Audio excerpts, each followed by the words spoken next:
Mr. President, I suspect you don't want my colleagues and I to rely on leaks until next week. So I'd like to ask you about... Why stop now?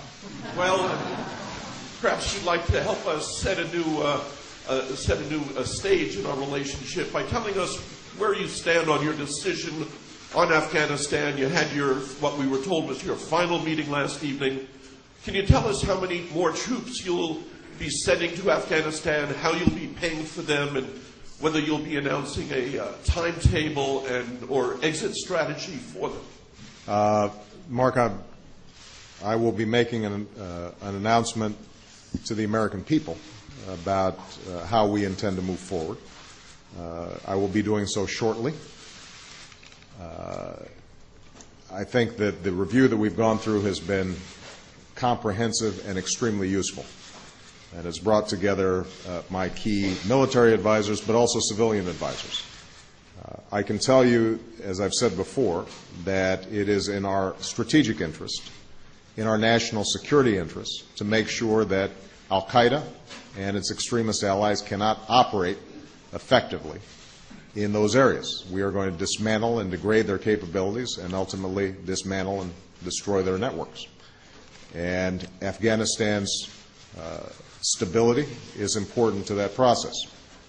I've also indicated that after 8 years, some of those years in which we did not have, I think, either the resources or the strategy to get the job done, it is my intention to finish the job.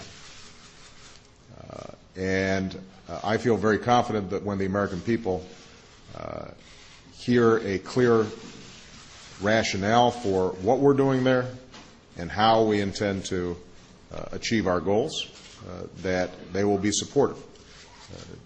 Now, I think it's worth mentioning, since I'm with the Prime Minister of India, that this is important not just to the United States, but it's important to the world.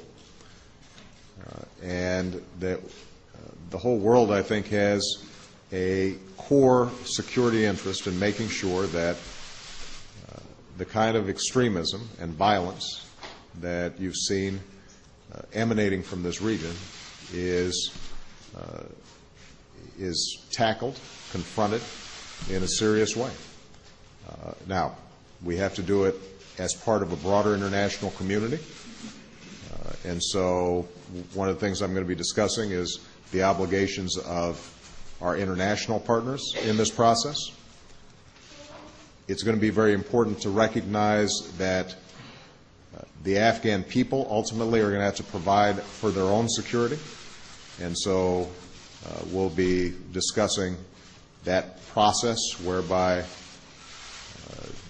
Afghan security forces are properly trained and equipped to do the job. And it's going to be important to recognize that in order for us to succeed there, you've got to have a comprehensive strategy that includes civilian and diplomatic efforts. So I think that's a sufficient preview to last until after Thanksgiving, Mark. Tuesday, good, sir. After Thanksgiving.